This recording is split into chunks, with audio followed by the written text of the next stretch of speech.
Hello, here's a quick video that answers a question that I'd asked myself.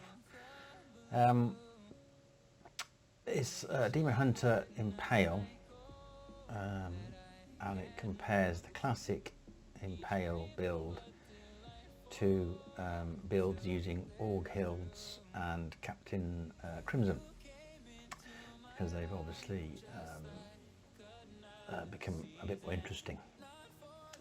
So the idea is to essentially take a snapshot for at a point in time for the character's sort of journey through the season, and that snapshot is based on a couple of key ideas. The first one is that for rift farming, you ideally want to have greater rifts that you can complete in about 4 minutes. The second thing is for rift pushing, that's obviously going to be higher rifts. Now, for the purposes of comparison, the greater rift that I've chosen for farming is a level 91, because this classic Impale build here can do, at the time when it had Paragon, I think it was 966 when I did the testing. It's gone a bit more since then, but 966 is what it was. That could do a 91 in about 4 minutes. So that's why 91 was chosen. 102 is chosen for the pushing rift, because that's not close to the ceiling, because none of the builds will be distinguishable when you reach a certain level. So if you go too high, then any advantages that are slight won't show up, because they'll just get completely swamped by the fact that the greater rift is quite a hard level to complete anyway. So that's why I chose 102. So it's more difficult than the 91, obviously, but it's not the ceiling of the build. The ceiling of this build at the moment is about 106, I think. It could do 106 if the wind was blowing in the right direction. So that's why 102 was chosen. And what I did was, well, I'll come to that. We'll just first look at how we've tried to make it a bit sciencey. So with the actual builds, we've got an Impale Lightning build. That's just because when the pieces dropped, they went towards lightning. I do have a cold build, but it's not as powerful as the lightning one. And then we've also got a Captain Crimson and an Aughilds Impale based on the same sort of bits. Wherever possible, the bits are the same. So what is the same? Well, I'll read them off. Shoulders, gloves, helm, pants, weapon, quiver, all gems, and all passives and skills are identical for all three builds. What's different is the Aughilds and the Crimson have to have Ring of Royal Grandeur. They also, you have to swap out for the Aughilds, it's the chest armour and bracers, and for Captain Crimson, it's the belt and boots. So whilst the chest armour and boots don't really make a lot of difference, although there are different stats, changing the belt means that you have to have Chain of Shadows in the cube to get the mobility. Yeah, so there are some subtle changes. The actual, I'm not going to go into too much detail on that because it's quite boring, isn't it? The actual builds used, I saved them as D3 planner configurations, and the links are in the description for the video. So if you want to check out the actual builds used and do a more direct comparison, and maybe notice anything that's a bit going to skew it, then you can. So what we're going to do then is we'll look at the results and then see how what we decide. What was done was 12 rifts for each build at 91, and then 12 rifts for each build at 102. the times were then put in a spreadsheet, and the spreadsheet is a bit sneaky because it takes the slowest and the fastest and then it ignores them, and then it calculates the average of the 10 that are left. That's because sometimes you have a nightmare and sometimes you don't. Sometimes the pylons are all lined up and the elite packs are really squishy and everything's great and you whiz through it and the world is brilliant. And other times you step out and immediately get squished 5 times, or you get a million juggernauts.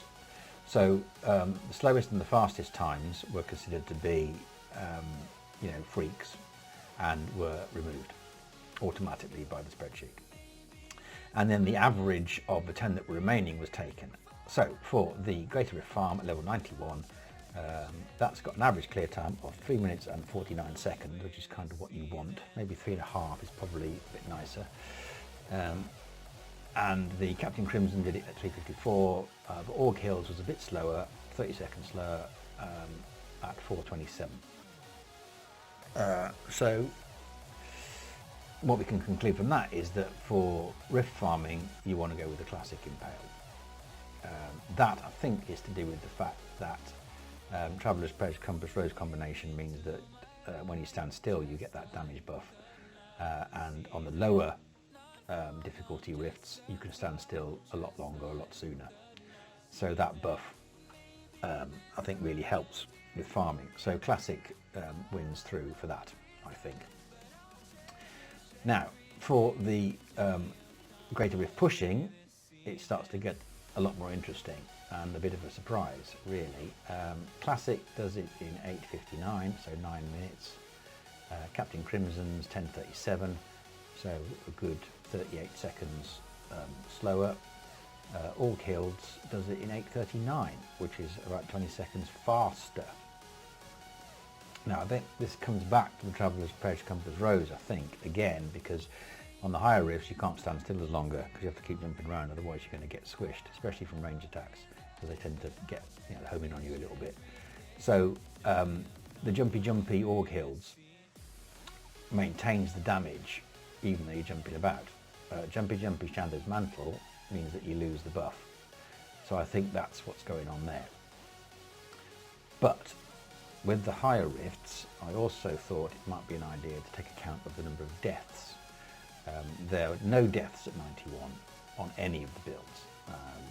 Not that I wasn't trying not to die, but I was trying. So there were no accidental weird deaths where you get trapped between something or something goes pop and kills you. You can normally survive the explosions and things like that on the lower rifts, but on the higher rifts it's a different story, isn't it?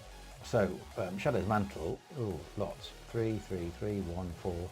The fastest run for that, incidentally, was a 7:38 with 1 death.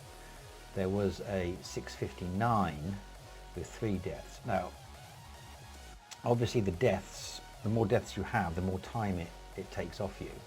I haven't allowed for that because that's not a real, that's a factor, but it's not a real world factor. The real world factor is the rift completion time, regardless of what happens during the rift. So although I kept account of the number of deaths, I haven't adjusted, I haven't taken that time off the completion time, because the completion time is what it is. It's the completion time. Captain Crimson, similar story. A few deaths here. I think it's slightly less deaths. I should be maybe total them up, but it looks like it's slightly less deaths. But nonetheless, there's quite a few deaths there. The fastest run for that was a 7:07 with 1 death. The slowest was a 3, I think. There's a 3 there. What's the slowest for this one? Slowest is a 5:8. Slowest for that one's a 5:8. So Captain Crimson is very much slower at 102. So what does Aughilds do? Well, very interesting, because there's hardly any deaths at all. There's 1, 2, 3, 4, 5 deaths in all 12 runs. Fastest was a 7:38 with 1 death, which is the same as the Shadow's Mantle one. Everything else is, there's a 7:28 there. The slowest is a 4:25, which obviously gets discounted by the way the spreadsheet works. So the 8:39 is actually a really good clear time, especially when you consider that there aren't any deaths. Again, I think this is due to the fact that when you're jumping around with Aughilds, you maintain the damage, whereas when you jump around with Shadow's Mantle, you lose the standing still buff. So overall, classic Shadow's Mantle is better for farming, and it's probably going to be better for greater rifting as well, provided you've got the survivability. But Aughilds is certainly very interesting, so we need to focus a little bit more on the actual set itself. There's one item highlighted in red, that's the helmet. Whenever you craft the helmet, you're guaranteed that one of the affixes will be a resist all, guaranteed. So whilst resist all is kind of useful, it might actually be better to have something else, like cooldown reduction or vitality or something else rather than resist all. So you tend to be not doing the helmet because of that. You have to do the braces, otherwise the Ring of Royal Grandeur doesn't work, because you can only take one piece off the Shadow's Mantle, and that one piece will either be the chest armour or the shoulders. So you have to do the braces, and they are Nightshade and War Tapestry from Act 2 and Act 3. All the pieces have the same basic costs, 30, 50 and 70,000 gold. The gold bit doesn't matter at all, because you're going to have billions anyway. Veil Crystal is a bit annoying, because it's obviously you need 20 more than you do with the other bits, the Arcane Dust and the reusable parts. But as a tip, if you farm the whites and the blues and then use a Death's Breath, you can convert them into Veil Crystal a lot more efficiently, because you only get one Veil Crystal with every yellow item, whereas you can get 7 and 5s for the whites and the blues. So that's annoying, but you can soon build up quite a stash. So if you want to build the chest armour, which I did, then it's the Nightshade and the Holy Water, which skews out your totals for your parts a little bit, your crafting materials a little bit. But for the shoulders, it's the Rune and the Angel Flesh. I think Blizzard want you to do the bracers and the shoulders, because that evens out the consumption of the materials.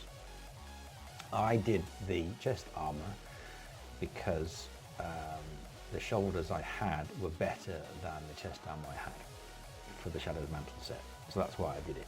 No other reason really.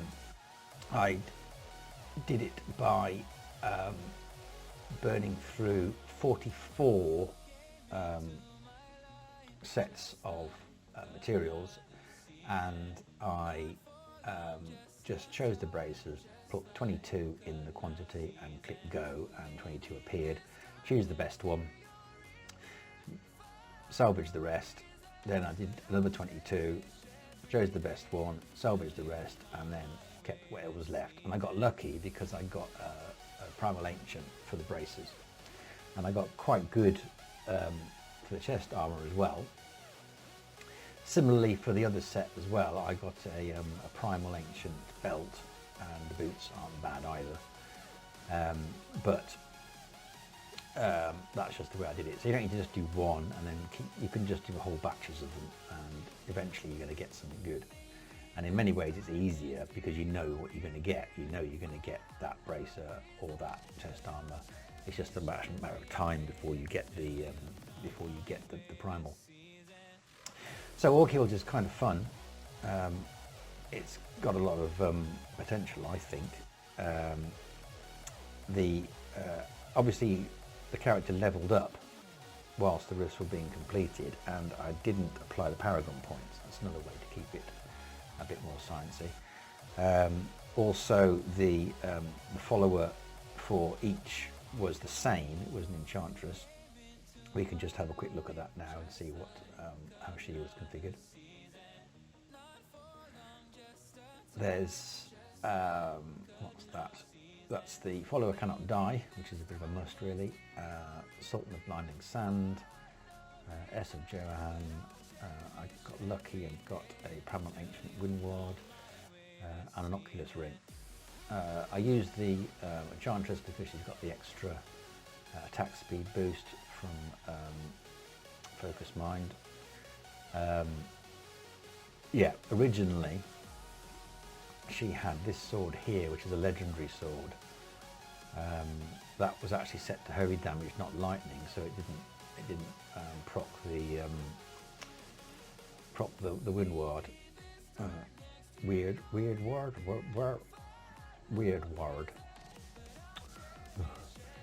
Yeah, so the new one I've got does, because I've switched the lightning damage over. So now she'll has a 35% chance to stun every time she attacks, which is kind of handy. And that's another thing. What I haven't done is crafted much while I've been playing. That's because I can build up the material. I've had a bit of a, we'll have a look. I've had a little bit of a go with trying to get a better dagger. So I've forged a few daggers and upgraded them.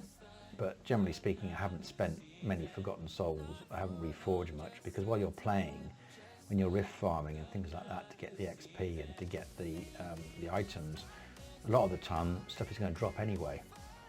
So it's at the end game where you need a huge stack of materials, because that's when you're thinking, right, maybe I'll need that as a primal. Maybe that's where you can really focus on forging stuff that you're actually genuinely going to need. So don't waste all your materials straight away.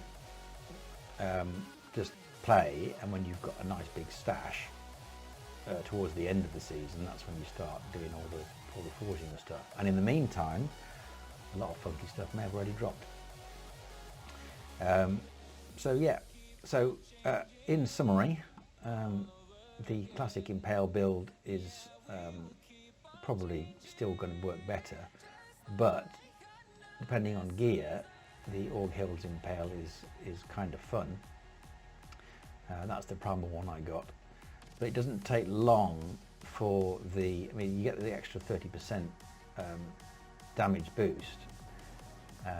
What is handy is the damage reduction, because that includes any of the things that the elites drop, like thunderstorms and arcane turret-y things.